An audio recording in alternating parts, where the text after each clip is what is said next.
Dear students, मैं एक बार फिर आप सभी का पचौरीज ऑनलाइन क्लासेस पर हार्दिक स्वागत करता हूं। जैसा कि हमने अपनी लास्ट वीडियो में कहा था कि बहुत जल्दी मुलाकात होगी एक नए टॉपिक के साथ, तो आज हम यहाँ अपने पढ़ने और पढ़ाने का सिलसिला जारी करने आए हैं। कोरोना की चपेट में पूरा देश है, पूरा विश्व है, जिसकी वजह से प्रधानमंत्री नरेंद्र मोदी जी ने लॉकडाउन को और बढ़ाने का डिसीजन लिया है। So it's a golden chance for you for preparation. आप stay safe and study hard, stay home and study hard. मैं आपको यही कहना चाहूंगा, घर पर रहें, सुरक्षित रहें और जितना ज्यादा से ज्यादा टाइम हो सकता है अपनी पढ़ाई को दें। एग्जाम्स आगे बढ़ेंगे, एग्जाम्स के लिए आपको प्रॉपर टाइम है, अच्छे से अपनी प्रिपरेशन करें और इस टाइम का फायदा उठाएं। तो आप सभी का ज्यादा टाइम ना खराब करते हुए मैं बताना चाहूंगा कि आज हम स्टार्ट करने जा रहे हैं एक नया टॉपिक, स्टैटिस्टिक्स। स्टैटिस्टिक्स को हम यहाँ पढ़ेंगे और समझेंगे। मैं बिल्कुल बेसिक से पढ़ाऊंगा, एक एक टर्मिनोलॉजी के साथ हम पढ़ाई शुरू करेंगे। आपको अच्छे से समझना है चीजों को कि चीजें क्या हैं, स्टैटिस्टिक्स क्या है, कैसे हमें पढ़नी है और कैसे हमें आगे समझने और समझाने का सिलसिला जारी करना है। तो आपका ज्यादा टाइम खराब ना करते हुए हम चलते हैं अपने टॉपिक की तरफ। हम आज स्टार्ट करेंगे स्टैटिस्टिक्स।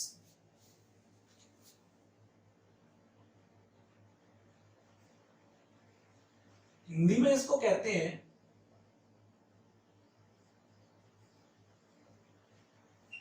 सांख्यिकी।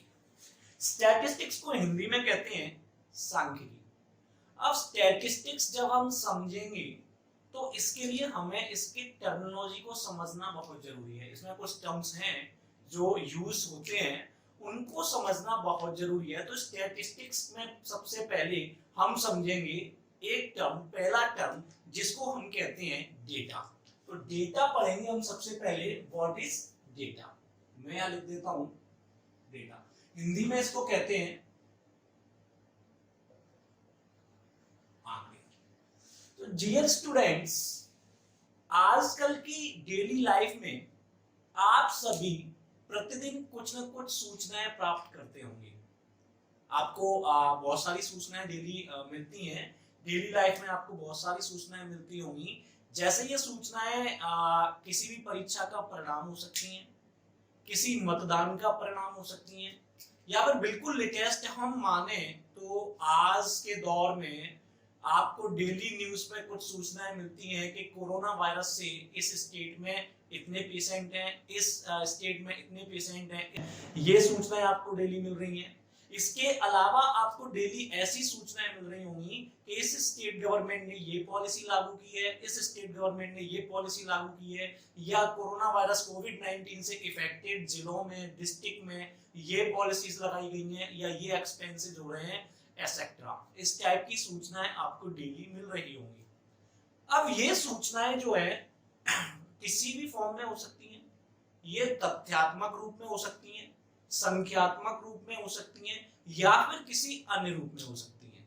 ये सूचनाएं किसी भी रूप में हो सकती हैं। अलग अलग रूपों में ये सूचनाएं हमें प्रतिदिन देखने को मिलती हैं। या तो ये तथ्यात्मक रूपों में होंगी, या ये संख्यात्मक रूपों में होंगी, या किसी अन्य रूप में होंगी। तो ये सब सूचनाएं जो होती हैं हम किसी उद्देश्य से एकत्रित करते हैं। तो यहीं से हम इस चीज को समझते हैं, व्हाट इज डेटा। आंकड़े क्या होते हैं? किसी विशेष उद्देश्य की पूर्ति के लिए एकत्रित किए गए इन सूचनाओं को हम आंकड़े या डेटा कहते हैं। मैं एक बार फिर से रिपीट करता हूं स्टूडेंट्स, प्लीज ध्यान से सुनिए।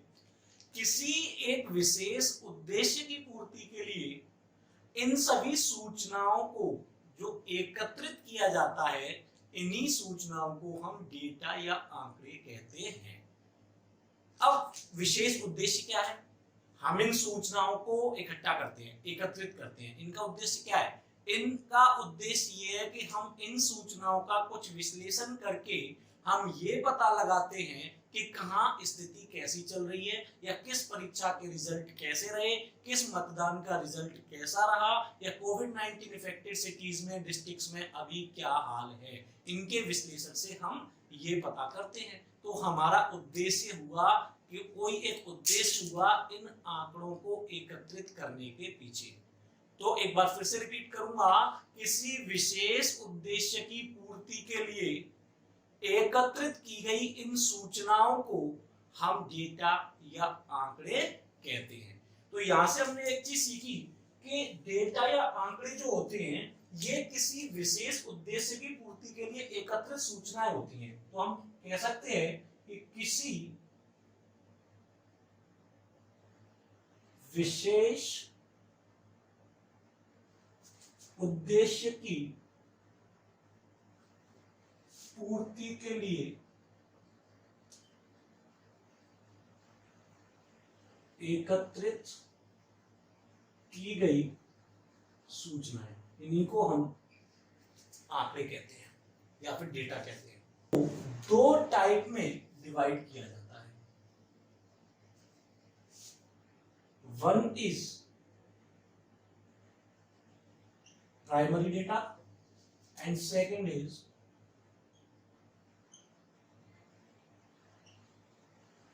Secondary data. इसको हम हिंदी में कहते हैं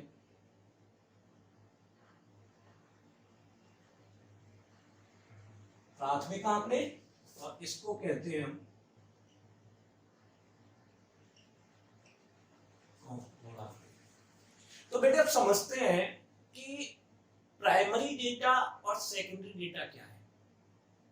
अब मैं आपको एक एग्जांपल बताता हूं, बहुत ही बढ़िया एग्जांपल से दोनों चीजों को समझाऊंगा, उसे अच्छे से समझने की कोशिश करें बेटे।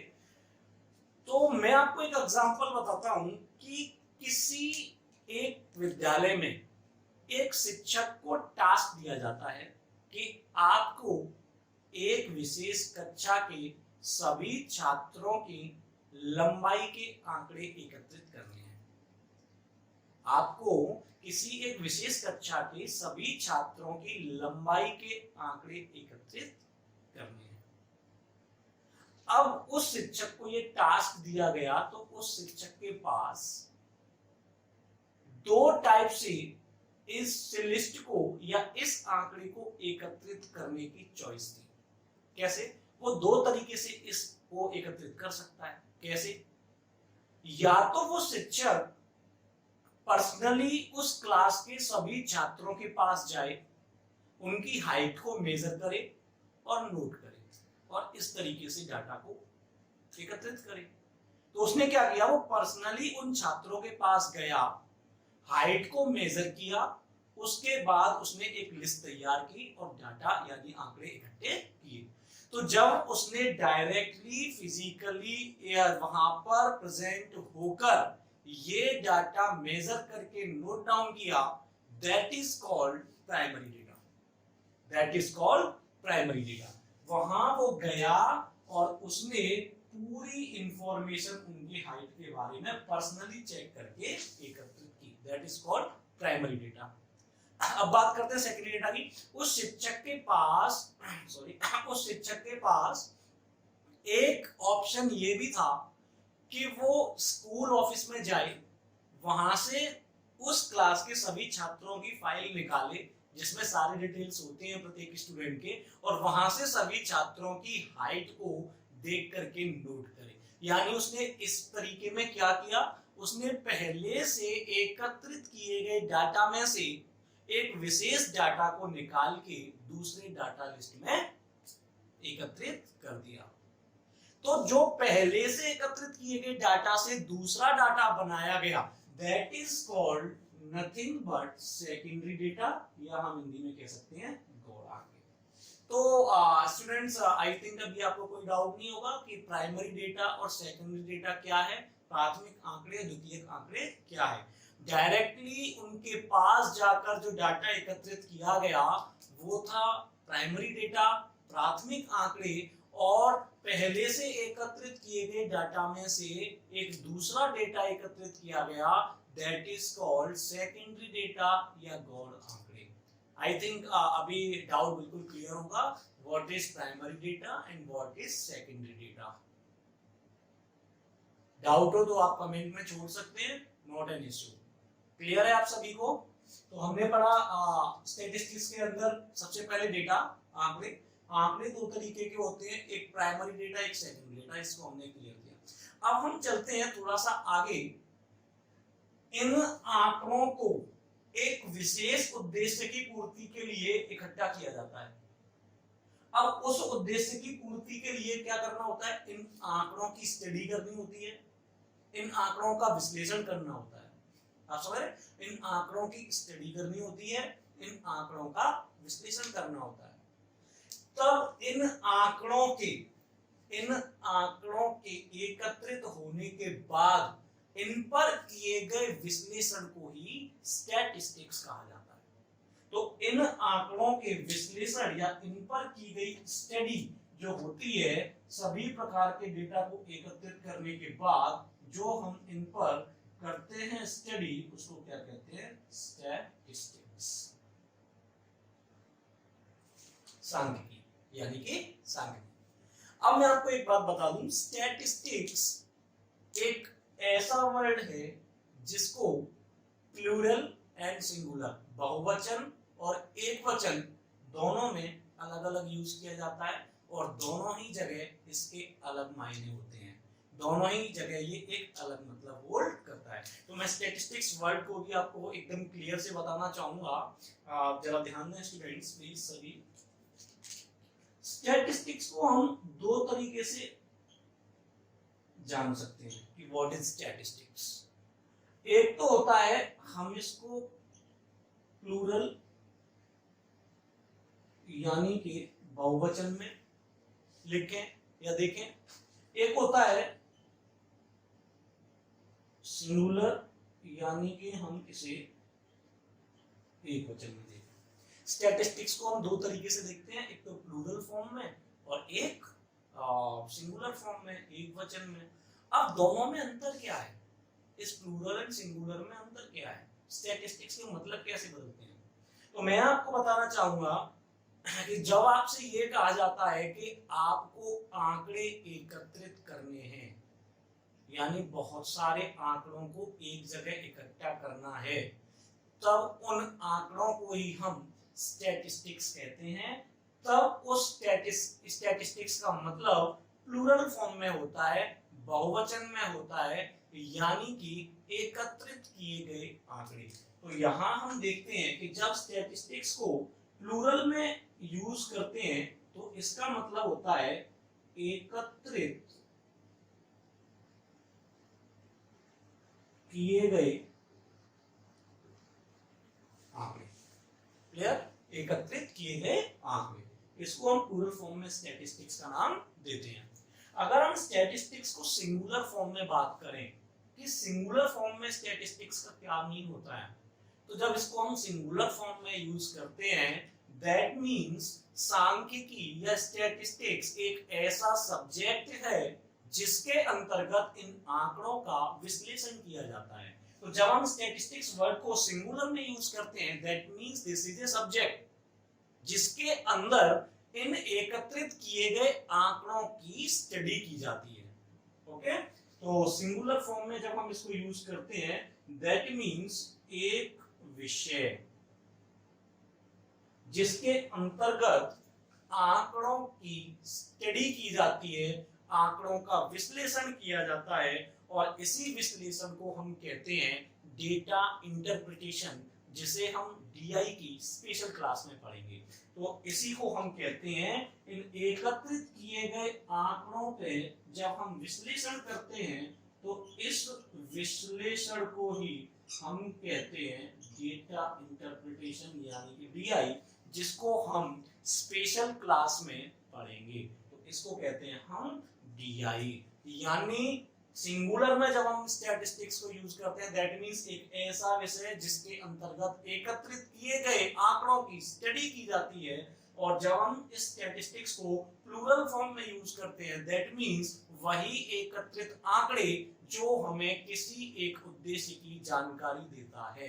तो उन सभी आंकड़ों को भी स्टैटिस्टिक्स कहा जाता है, लेकिन उस टाइम पर वो प्लूरल फॉर्म में होते हैं। और जब हम एक सब्जेक्ट को नोटिफाई करते हैं, जब स्टैटिस्टिक्स एक सिंगुलर फॉर्म में होता है। So this is the scenario about the complete terms जो यूज किए जाते हैं, टर्म्स बिहाइंड द स्टैटिस्टिक्स। की स्टैटिस्टिक्स क्या है, जिन डेटास पे काम करते हैं वो डेटा क्या है, तो डेटा दो प्रकार के होते हैं, primary data and secondary data. Clear समझाने की मैंने आपको कोशिश की है बिल्कुल जीरो लेवल से, जिससे कि आप चीजों को समझ पाए। कंपटीशन के फील्ड में आजकल डायरेक्ट रट्टा लगाने से कोई फायदा नहीं है। आप चीजों को बेसिक से समझें कि चीजें क्या है, तब आप अपने दिमाग की अप्रोच को, अपने माइंड को यूज कर पाएंगे। आज के बढ़ते हुए कंपटीशन में रटने से फायदा नहीं होने वाला है। तो आप चीजों को बेसिक से समझें, कि चीजों का मीनिंग समझें, उनका मतलब समझें कि चीजें है क्या और उनका मतलब क्या है। अगर आप इसे नोट करना चाहते हो तो टेक योर टाइम प्लीज, और एक बार इसे अपनी नजर के सामने से निकालें, फिर हम आगे का सिलसिला जारी करते हैं। Take your time please. Data को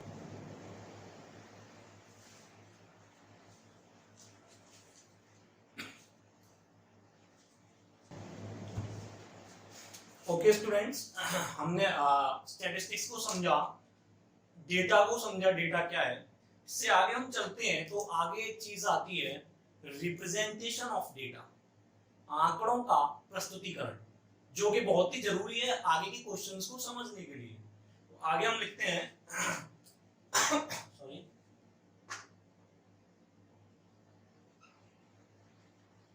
रिप्रेजेंटेशन ऑफ डेटा, या फिर हम हिंदी में इसको कहें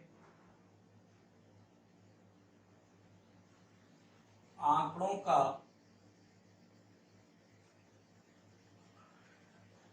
प्रस्तुतिकरण, रिप्रेजेंटेशन ऑफ डेटा, या हम कहें आंकड़ों का प्रस्तुतिकरण। तो स्टूडेंट्स, आंकड़ों का प्रस्तुतिकरण या रिप्रेजेंटेशन ऑफ डेटा, स्टैटिस्टिक्स के अंदर हम डेटा को रिप्रेजेंट कैसे कैसे कर सकते हैं। तो इसके लिए मैं आपको एक एग्जांपल से इस चीज को समझाऊंगा, अलग अलग एग्जांपल से समझाएंगे, जिससे चीजें एकदम क्लियर होती हुई चले। ठीक है, तो यहां पर मैं आपको एग्जांपल फर्स्ट, हम एग्जांपल से समझाएंगे, पहले रिप्रेजेंटेशन को समझाएंगे। तो मैं एक एग्जांपल आपको दूंगा, किसी क्रिकेट मैच में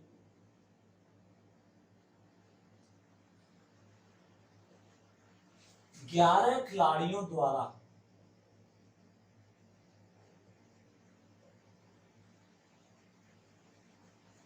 बनाए गए रन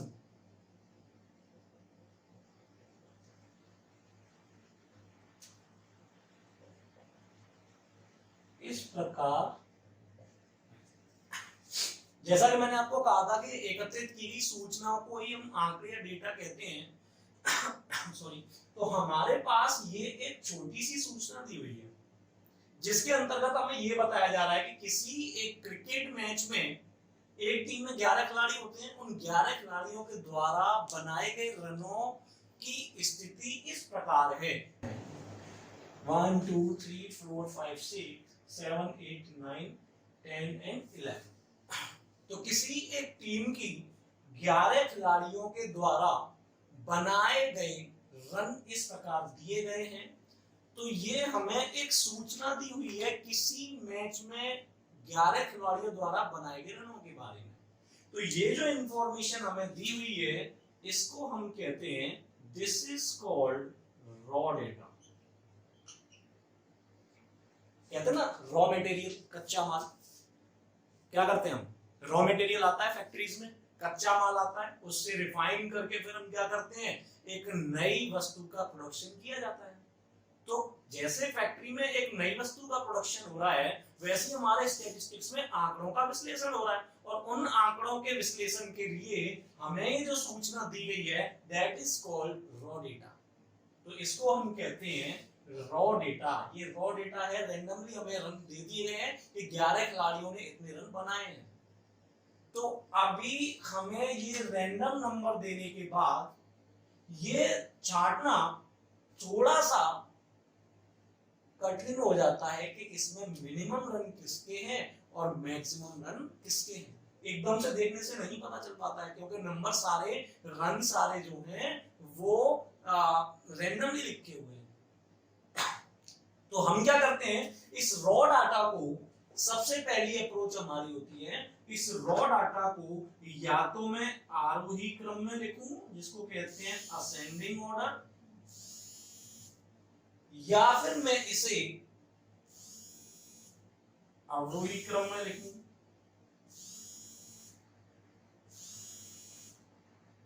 जिसको कहते हैं डिसेंडिंग ऑर्डर। तो जब मैं इसको आरोही या अवरोही क्रम में लिखता हूं, ये हमने इसको लिखा आरोही क्रम में यानी कि असेंडिंग ऑर्डर में, हमने इसको लिखा आरोही क्रम यानी कि असेंडिंग ऑर्डर में। अभी हमने देखा असेंडिंग ऑर्डर में लिखने के बाद हमें एक चीज एकदम क्लियर हो जाती है कि पूरी डिटेल्स या रॉ डाटा में देखते ही हमें पता चल जाता है कि मिनिमम रन जो बनाए गए थे दैट इज 25 और मैक्सिमम रन जो बनाए गए थे दैट इज 95। इसी चीज को हम अगर अवरोही में लिखते हैं तो जस्ट इसका उल्टा हो जाता है, अवरोही होता है घटते हुए क्रम में यानी मैक्सिमम टू मिनिमम। तो यहाँ पर हम देखते हैं कि इसमें अगर हम देखते हैं तो 95 to 25 maximum run 95 and minimum run is 25। तो जब हमने एक दिए गए रॉ डेटा को असेंडिंग और डिसेंडिंग ऑर्डर में लिखा तो हमें एक क्लियर सिनेरियो मिलता है जिससे हमें पता चलता है कि पूरे रॉ डेटा में मिनिमम वैल्यू कौन सी है एंड मैक्सिमम वैल्यू कौन सी है। तब यहां से एक नया टर्म निकल के आता है जिसको हम कहते हैं range of the data, range of the data यानी आंकड़ों का परिसर। अब इसको असेंडिंग और डिसेंडिंग ऑर्डर में लिखने के बाद हमें यहां पे मिलता है नेक्स्ट टर्म इज रेंज, जिसको हम हिंदी में कहते हैं वेरी वेरी इंपॉर्टेंट, एग्जाम्स के पर्पस से वेरी वेरी इंपॉर्टेंट। तब हमें यहाँ पर एक नई टर्मिनोलॉजी मिलती है रेंज, जिसको हम कहते हैं परिसर, या फिर हम इसको कहें आंकड़ों का परिसर या रेंज ऑफ द डेटा। तो रेंज कैसे पता चलता है? यहाँ पर हमने देखा कि इन बनाए गए रनों की एक रेंज है जो 25 से लेकर के और 95 यानी कि 25 से 95 तक वेरी करते हैं। 25 is minimum and 95 is maximum। तो बनाएगा रन 25 से 95 तक वेरी करते हैं। तो रेंज जब हम डेटा की निकालते हैं that is maximum minus minimum. तो रेंज इन परिसर of the data, range of the data is maximum minus minimum.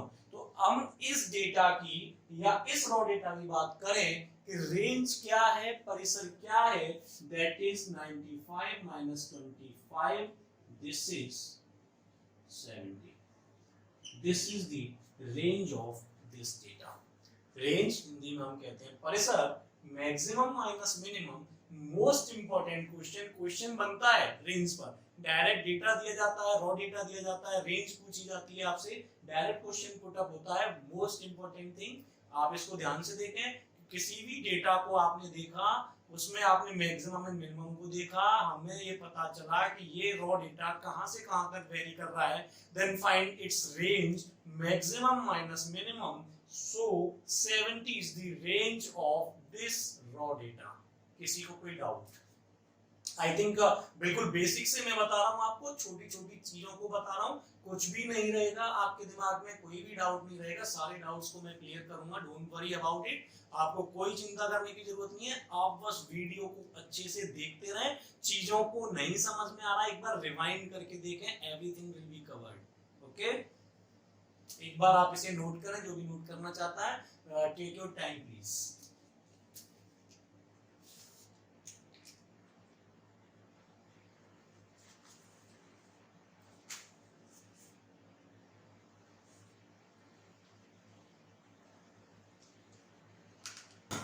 ये the basic representation of any raw data. ये आपको एक रॉ डेटा में मैंने बताया किस तरीके से उसको रिप्रेजेंट किया जाएगा और हम उससे रेंज तक कैसे पहुंचेंगे।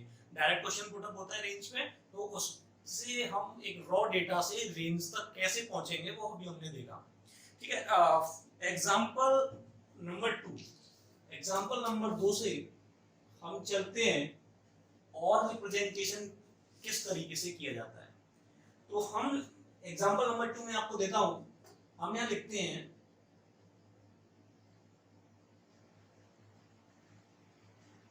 एक ऑफिस में 30 कर्मचारियों के वजन का रॉ डेटा इस प्रकार है। 30 कर्मचारियों के वजन का रॉ डेटा इस प्रकार है। किसी ऑफिस में 30 कर्मचारियों के वजन का रॉ डेटा दिया हुआ है। अब यू कैन सी, इसमें आप देख रहे होंगे कि कई सारे डेटा ऐसे हैं जो मोर देन वन है, यानी सेम वजन एक से ज्यादा कर्मचारियों का हो सकता है। तो यहाँ पर हम देखते हैं कि हम इन डेटा की बात करें तो हमने देखा जैसे 60 यहाँ भी है, इनका भी वेट है 60, इनका भी वेट है 60, और बात करें तो इनका भी वेट है 60। ऐसे ही हम अगर इसकी बात करें तो 92 इनका भी है, 92 इनका भी है। अगर हम 70 की बात करें तो 70 इनका भी है, 70 इनका भी है, 70 इनका भी है। यानी इस तरीके के डेटा हमें दिए जाते हैं। इससे पहले जो हमने एग्जाम्पल देखा था उसमें 11 खिलाड़ियों द्वारा बनाए गए रन सभी के अलग अलग थे, लेकिन जब हम इसमें बात करते हैं तो हमने देखा कि more than one person same data से मैच खाता है। तो यहाँ पर रिप्रेजेंटेशन करने का तरीका थोड़ा सा हम चेंज करते हैं। कैसे यहाँ रिप्रेजेंटेशन कैसे करेंगे? यहाँ पर एक नया टर्म निकल के आता है जो आपने बचपन से खूब सुना होगा लेकिन कभी ध्यान से पढ़ा नहीं है। बहुत सुना होगा आपने, जिसको हम कहते हैं बारंबारता।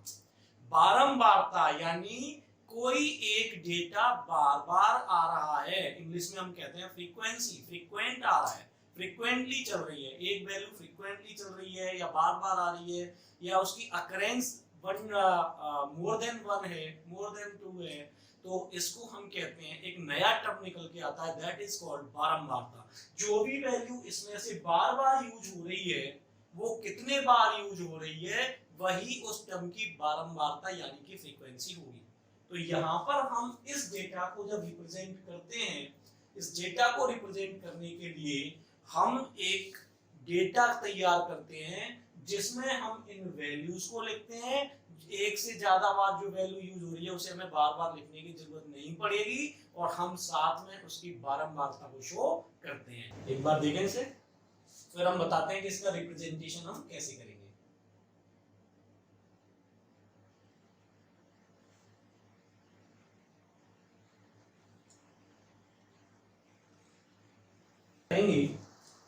एक तरफ हम लिखेंगे वजन यानी कि वेट, एक तरफ हम लिखेंगे बारंबारता। कई बार आपने सुना होगा ये वर्ड, आज समझिए क्या होती है बारंबारता। इंग्लिश में इसको हम कहते हैं फ्रीक्वेंसी। तो वजन में कई डिटेल्स ऐसी थी जो कई बार यूज हो रही थी, उन्हें कई बार लिखने की जरूरत नहीं है। जब हम बारंबारता के साथ रिप्रेजेंटेशन कर रहे हैं डेटा का तो हमें उसे बार बार लिखने की जरूरत नहीं है। हम प्रत्येक एंट्री को एक बार नोट करेंगे। एक बार नोट कैसे करेंगे? अभी हम वजन में बनाएंगे कि वजन किस प्रकार से दिया था। तो वजन की डाटा हम वजन की साइड में लिखेंगे। तो वजन दिया था 10, 20, 36, 40, 50, 56, 60।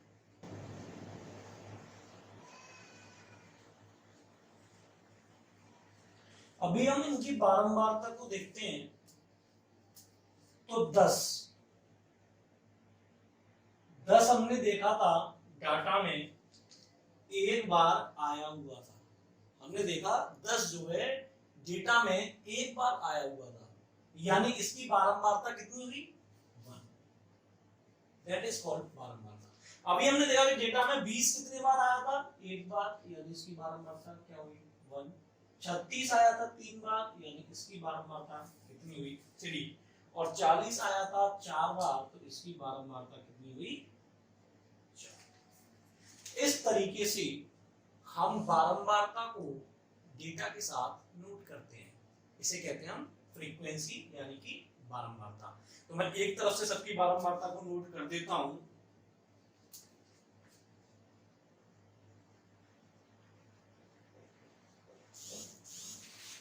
तो यहां से हमें ये पता चलता है कि इन 30 में अगर इनको हम जोड़े, एक और एक, 2 3 5 4 9 3 12 2 14 4 18 4 22 23 24 2 26 और 4 30, टोटल कर्मचारी कितने थे?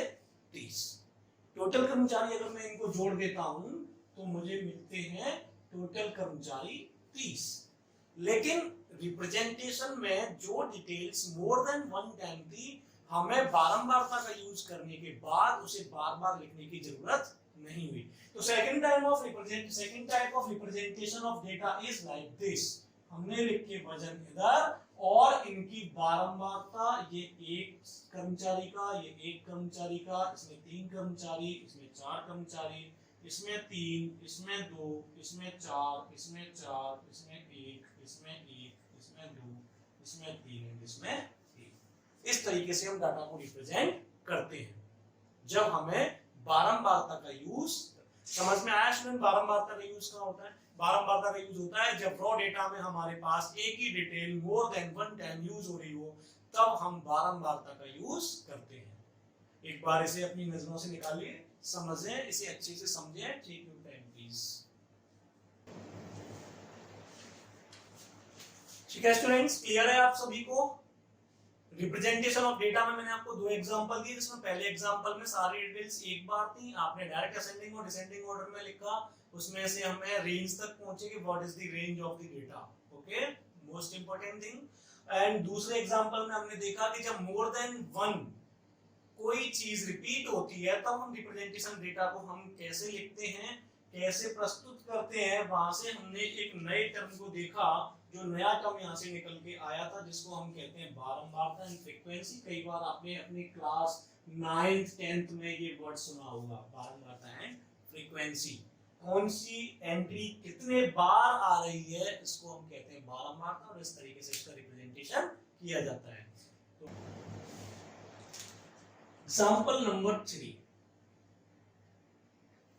कोरोना वायरस कोविड-19 के दौरान प्रत्येक परिवार को सरकार की ओर से मिलने वाले अनाज की डिटेल कुछ इस प्रकार है। आप स्क्रीन पर देख पा रहे होंगे, यहाँ हमने 100 परिवारों की डिटेल दे रखी है। 100 परिवारों को आप स्क्रीन पे अच्छे से देख पा रहे होंगे। कोविड-19 के दौरान, एग्जाम्पल नंबर 3, कोविड-19 के दौरान 100 परिवारों को सरकार की ओर से दिए जाने वाले अनाज का रॉ डेटा कुछ इस प्रकार है। अब 100 परिवारों के लिए हमें 100 डेटा दिए होंगे।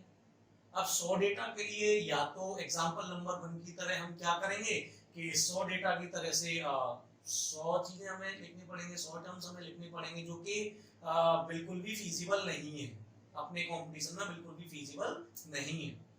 या हम सेकंड एग्जांपल पर जाते हैं, तो सेकंड एग्जांपल पर फ्रीक्वेंसी देखिए, कई परिवार ऐसे होंगे जिनको बराबर अनाज मिला होगा, तो उनकी फ्रीक्वेंसी देगी। लेकिन फिर भी अगर हम देखते हैं तो 100 में कितना भी फ्रीक्वेंट हम देखेंगे तो 60 से 70 तक डेटा हमें लिखनी पड़ेंगे। तो जब इतनी बड़ी संख्या में हमें रॉ डेटा प्रोवाइडेड होता है, तो अब हम रिप्रेजेंटेशन डेटा की एक नई फॉर्म से वाकिफ होते हैं, जिसको हम इस प्रकार से लिखते हैं कुछ। तो इसमें हम डेटा लिख रहे हैं किसका? अनाज का।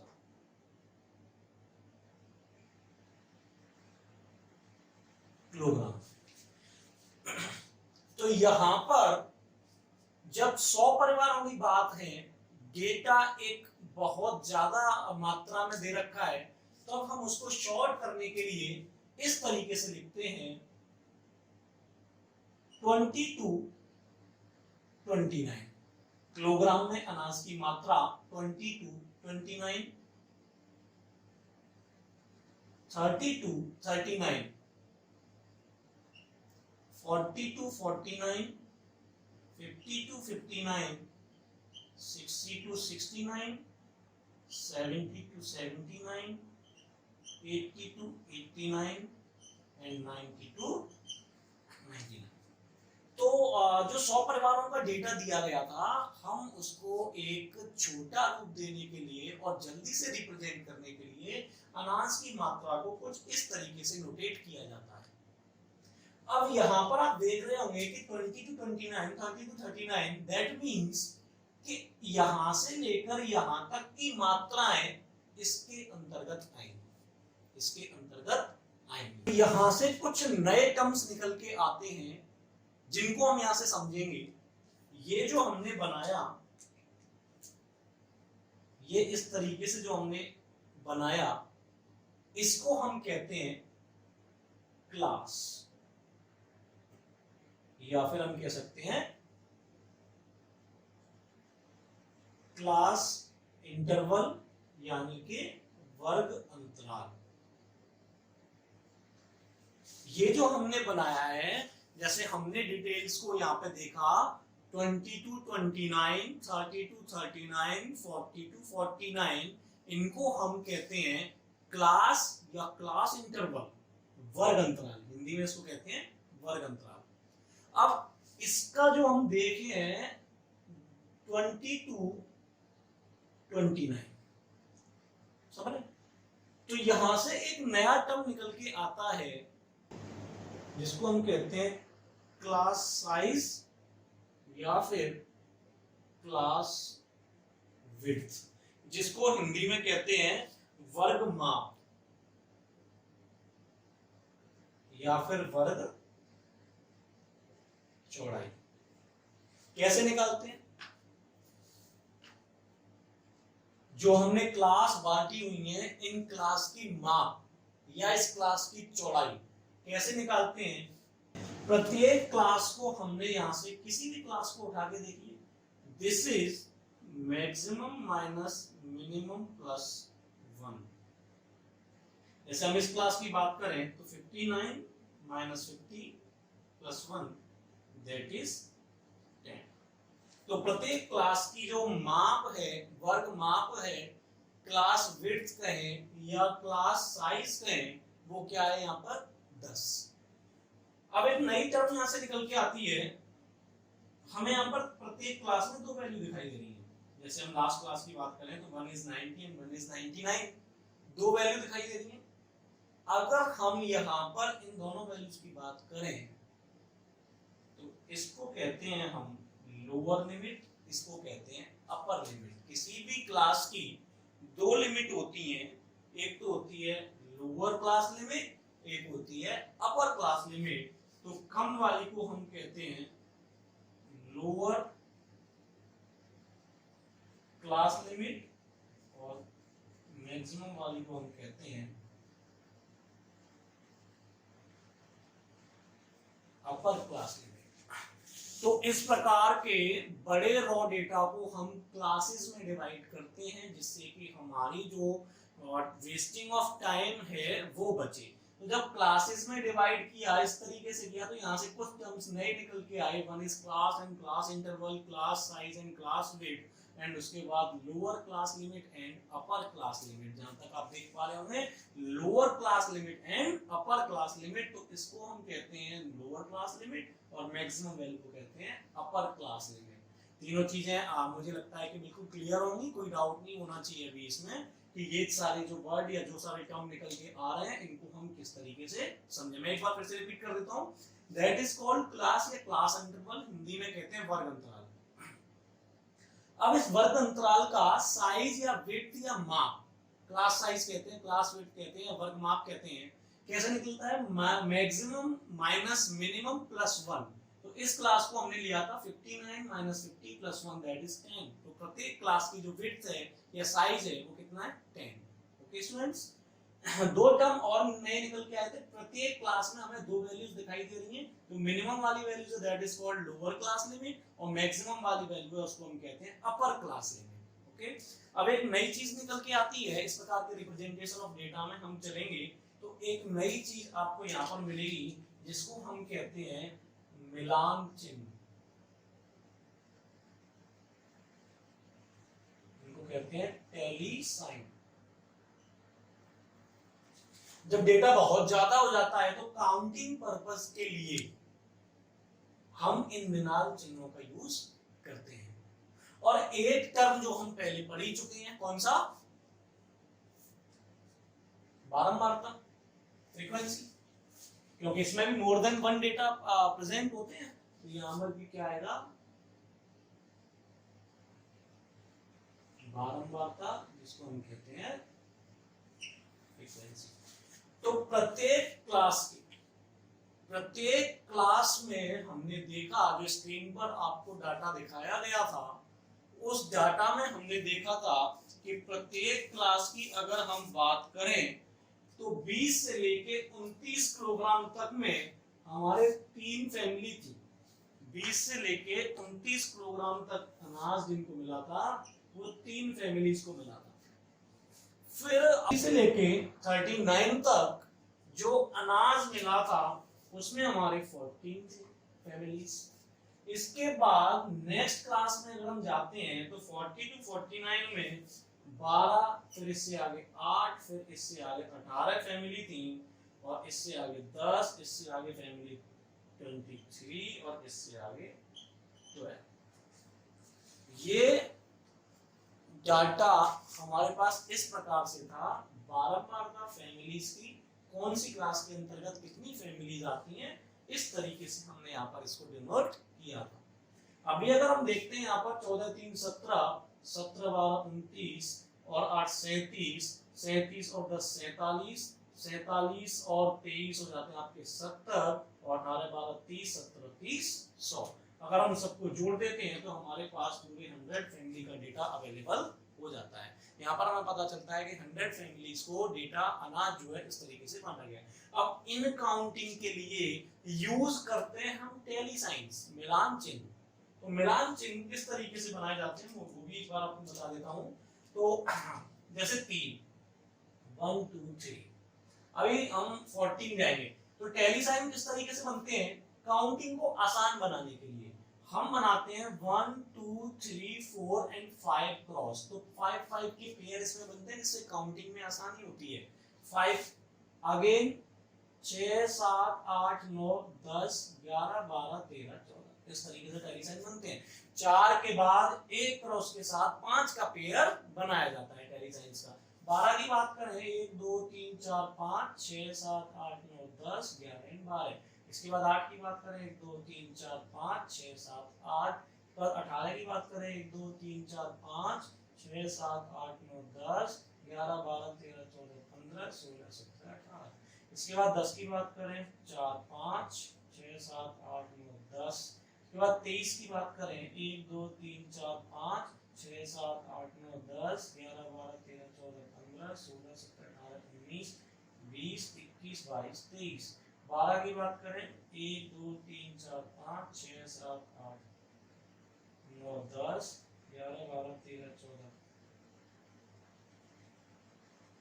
12 की बात करें तो 1 2 3 4 5 6 7 8 9 10 11 एंड 12। तो इस तरीके से हमारे पास क्लास अवेलेबल थी 1 2 3 4 5 6 7 8, 1 2 3 4 5 6 7 8 टेली साइन। अब जब हम काउंटिंग करते हैं तो ये हमें बड़ी आसानी से दिखाई पड़ता है। ये पेयर है 5 का, तो हम इसे बड़ी आसानी से गिन पाते हैं, इसलिए टेली साइन को इस तरीके से बनाया जाता है। 5 5 और ये अलग, जैसे हम इसको गिनते हैं 5 5 5 5, ये हो गए 20 और 21 22 23। इस तरीके से टेली साइंस को डिनोट किया जाता है। तो इस क्लास के लिए टेली साइन ये, इस क्लास के लिए टेली साइन ये, इस क्लास के लिए टेली साइन ये, इस क्लास के लिए टेली साइन ये, इस क्लास के लिए टेली साइन ये, इस क्लास के लिए ये और इस क्लास के लिए टेली साइन ये। इसकी बारंबारता हमने देखी थी ये 3, इसकी देखी थी 14, इसकी देखी थी 12, इसकी देखी थी 8, इसकी देखी थी 18, इसकी देखी थी 10, 23, इसकी देखी थी 12। तो इस तरीके से जब हमें एक बहुत बड़ी मात्रा में डेटा प्राप्त होता है तो उस रॉ डेटा को हम इस प्रकार से डिनोट करते हैं। इसी तरीके से डिनोट करने के बाद आगे इन आंकड़ों पे स्टैटिस्टिक्स के अंदर विश्लेषण किया जाता है। तो ये थे आपके पास रिप्रेजेंटेशन ऑफ डेटा। स्टार्टिंग में हमने एग्जांपल नंबर फर्स्ट से आपको बिल्कुल सिंपली रिप्रेजेंटेशन बताया। उसके बाद हमने एक ऐसे डेटा के बारे में बताया जिसमें बारंबारता यूज हो गई, एक नया टर्म आ गया बारंबारता, और फिर एक बहुत बड़े डेटा के बारे में बताया जिसको हम टेली साइंस के थ्रू बनाते हैं। तो ये थे आपके रिप्रेजेंटेशन ऑफ डेटा। मैं आपको एक चीज और बताता हूँ, बहुत ही इंपॉर्टेंट चीज। जैसे हमने यहाँ पर ये क्लास अभी बनाई है, अब एक हमारे सामने ऐसा टास्क आता है कि इस डेटा में हमें इंसर्ट करना पड़े 29.5। इंसर्ट मींस अगर हमें 29.5 को शो करना है, 29.5 को शो करना है तो कौन सी क्लास में शो करेंगे? फिर क्या करेंगे हम, क्योंकि फर्स्ट क्लास शो करती है 29 तक और नेक्स्ट क्लास शो करती है 30 से, यानी 29.5 के लिए किसी क्लास में कोई जगह है नहीं। अब वो कैसे इन क्लासेस में सेट करेंगे, उसे इन क्लासेस में कैसे इंसर्ट करेंगे हम? तब हम कैसे करते हैं, तो मैक्सिमम यानी कि अपर क्लास लिमिट पहली क्लास की और लोअर क्लास लिमिट दूसरी क्लास की, तब हम इन क्लासेस के साइज को एक्सपेंड करते हैं। जब हमारे सामने कुछ ऐसी कंडीशन आती है तब हमें मजबूरी में इन क्लासेस के साइज को एक्सपेंड करना पड़ता है। अब वो एक्सपेंड कैसे होता है? अपर class limit of one class and lower class limit of second class, दोनों को ऐड करके आधा करेंगे। तो हम क्या करेंगे, 29 प्लस 30 डिवाइडेड बाई 2, तो ये हो जाएगा आपका 59 डिवाइडेड बाई 2। अब जब हम 59 को डिवाइड बाई 2 करेंगे तो हमें मिलेगा कितना, 29.5। क्या मिलेगा, 29.5। इसका मतलब है कि अब हमें क्लास विड्थ को चेंज करना पड़ेगा। हम बनाएंगे this is 20 to 29.5,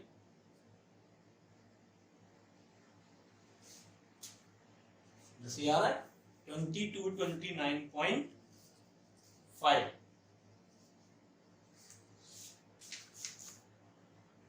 and again दूसरा जो आएगा दैट इज 29.6 to 39.5। इस तरीके से क्लासेस में थोड़ा सा चेंज आएगा। अब हम कह सकते हैं कि 29.5 कौन सी क्लास में आएगा, 29.5 इस क्लास में इंसर्ट होगा। ओके स्टूडेंट्स, आया समझ में? कभी कभी ऐसा टास्क आ जाता है कि 29.5 को कौन से क्लास में दिया जाए, तो हम क्लास साइज को थोड़ा सा चेंज कर देंगे।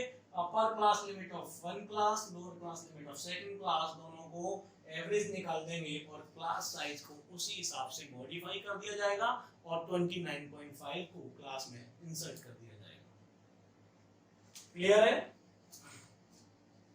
पूरे डेटा आंकड़ों को कैसे रिप्रेजेंट करना है, कैसे रिप्रेजेंट हम करते हैं, कैसे डेटा को लिखना है, वो सभी आज हमने समझाने की कोशिश की। बिल्कुल बेसिक से हम चले हैं। इन चीजों को समझना बहुत ही जरूरी है स्टैटिस्टिक्स को पढ़ने से पहले। आप एक बार इसे देखें, take your time please.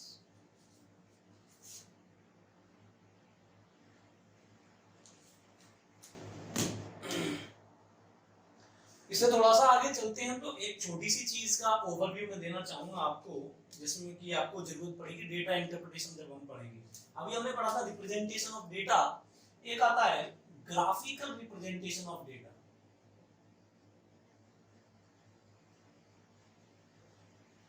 Graphical representation of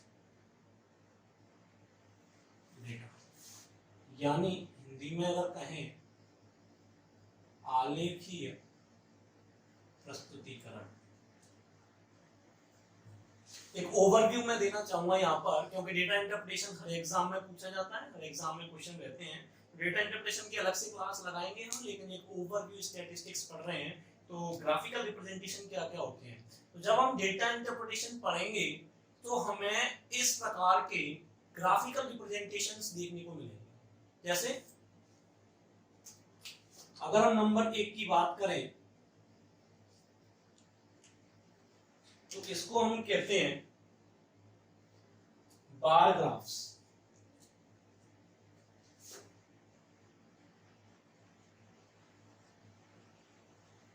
bar graphs Hindi में कहते हैं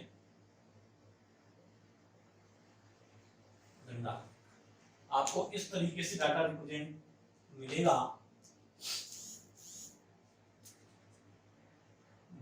दो एक्सिस पे डाटा देखने को मिलता है हमें।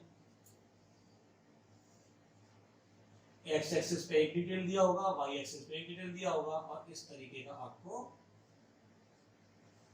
This is called bar diagram या बार ग्राफ। अगर दूसरे की बात करें तो एक होता है लाइन ग्राफ, इसको हम कहते हैं रेखा आलेख। इसमें आपको डेटा इस तरीके से मिलेगा, Y axis, X axis details दिए होंगे, और इस तरीके से आपको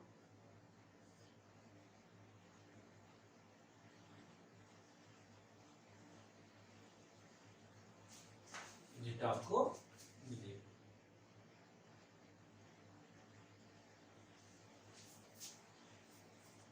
तीसरे रिप्रेजेंटेशन की अगर हम बात करें तो एक मिलेगा आपको टेबल ग्राफ, जिसको हम कहते हैं सारणी। इसमें आपको इंफॉर्मेशन की इस प्रकार की कुछ टेबल देखने को मिलेगी। अगर हम एक और मोस्ट इंपॉर्टेंट की बात करें तो फोर्थ इज पाई चार्ट, जिसमें आपको कुछ डेटा का रिप्रेजेंटेशन इस फॉर्म में देखने को मिलेगा। तो ये फॉर ओवरव्यू। बाकी आपको ये डेटा इंटरप्रिटेशन जब हम पढ़ेंगे तब इन चीजों को पढ़ाएंगे, हम पढ़ाया जाएगा एक एक चीज को। तो जब ग्राफिकल रिप्रेजेंटेशन की बात करते हैं तो इतने तरीकों से आपको ग्राफिकल रिप्रेजेंटेशन देखने को मिल सकता है। डेटा इंटरप्रिटेशन में आप इन सभी चीजों को देखेंगे। तो इसकी चीज बात हम आगे करेंगे जब डेटा इंटरप्रिटेशन पढ़ेंगे। एक छोटा सा ओवरव्यू मैंने दिखाने की कोशिश की है, जिससे आप थोड़ा सा समझ पाएंगे इन चीजों को। आप बहुत देखते हैं, एग्जाम्स में देखते हैं, पढ़ते हैं, तब भी देखते हैं। तो बेटे आज की क्लास में हमने स्टैटिस्टिक्स का एक बेसिक जो चीजें थी, टर्म्स थी, उनको समझने की कोशिश की। और मोस्ट इंपॉर्टेंट चीज थी रिप्रेजेंटेशन ऑफ डेटा। अलग अलग कंडीशंस में डेटा को किस तरीके से रिप्रेजेंट किया जाता है। हमने स्टार्टिंग से पहले डेटा को समझा, प्राइमरी एंड सेकेंडरी डेटा को समझा। इसके बाद स्टैटिस्टिक्स को प्लूरल एंड सिंगुलर फॉर्म में समझा। फिर रिप्रेजेंटेशन ऑफ डेटा में समझा हमने। रिप्रेजेंटेशन ऑफ डेटा में हमने रेंज को समझा। बहुत ही इंपॉर्टेंट चीज है, बार बार मैं आपसे कह रहा हूँ, क्वेश्चंस बनते हैं। रेंज को समझा, मैक्सिमम माइनस मिनिमम। इसके बाद हमने अगले एग्जांपल से डेटा के रिप्रेजेंटेशन को एक अलग तरीके से समझा, जिसमें एक नया वर्ड निकल के आया था बारंबारता, फ्रीक्वेंसी, उसको समझने की कोशिश की। इसके बाद एक तीसरे एग्जांपल से हमने डेटा के रिप्रेजेंटेशन को समझा। उसमें कुछ चीजें निकल के आई, जैसे कि class interval, class size, class rates and lower class limit, upper class limit, tally signs. इन चीजों को हमने समझने की कोशिश की। तो आई होप कि आपकी आज की क्लास में आप सभी को बहुत कुछ सीखने को मिला होगा। बिल्कुल बेसिक से मैंने पढ़ाने की कोशिश की, छोटी छोटी चीजों को समझाने की कोशिश की है। और आज के कंपटीशन की डिमांड यही है, आपको इसी तरीके से छोटी छोटी चीजों को समझना होगा। तो आपके एग्जाम पॉइंट ऑफ व्यू से बहुत ही इंपॉर्टेंट चीज हम पढ़ेंगे। नेक्स्ट हम स्टैटिस्टिक्स के अंदर पढ़ेंगे। रिप्रेजेंटेशन के बाद आता है मेजर्स ऑफ सेंट्रल टेंडेंसी, जिसको हम हिंदी में कहते हैं केंद्रीय प्रवृत्ति की माप। इसके अंतर्गत बहुत इंपॉर्टेंट टॉपिक्स को हम पढ़ेंगे। लाइक फर्स्ट इज मीन, जिसको हिंदी में कहते हैं माध्य। इसके बाद हम पढ़ेंगे मीडियन, जिसको हम कहते हैं माध्यिका। इसके बाद हम पढ़ेंगे मोड, जिसको हम कहते हैं बहुलक, एंड स्टैंडर्ड डेविएशन, जिसको हम कहते हैं मानक विचलन, और थोड़ा सा निगाह हम डालेंगे जो हमने आज पढ़ा रेंज, जिसको हिंदी में कहते हैं परसेंट।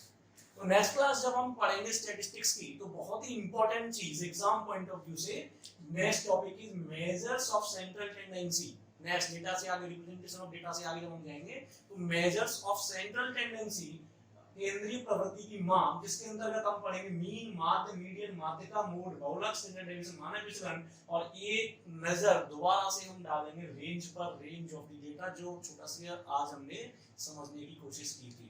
तो स्टूडेंट्स, आज की क्लास में हमने स्टैटिस्टिक्स के बेसिक को पढ़ने की कोशिश की, जो चीजें हमें नॉलेज पॉइंट ऑफ व्यू से बिल्कुल अच्छे से पता होनी चाहिए।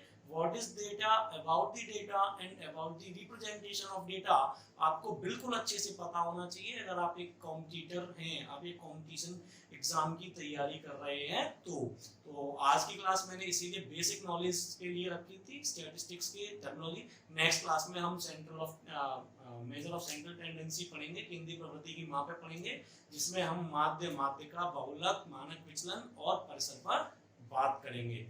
तो आज की क्लास को आप देखना, अच्छे से देखें। कुछ चीज समझ में नहीं आ रही है आप कमेंट में डाल सकते हैं, मैसेज में डाल सकते हैं, और हम उसे नेक्स्ट क्लास में पक्का जरूर क्लियर करेंगे। और कोई भी डाउट है तो आप कमेंट में या मैसेज में अपनी राय लिख सकते हैं। तो आज की क्लास आपको कैसी लगी ये भी आप कमेंट में डाल सकते हैं। और ज्यादा से ज्यादा स्टूडेंट्स को जोड़ने के लिए हमारे चैनल को लाइक, शेयर एंड सब्सक्राइब करना ना भूलें। आज के लिए इतना ही, आज की क्लास को यहीं हम ऑफ करते हैं।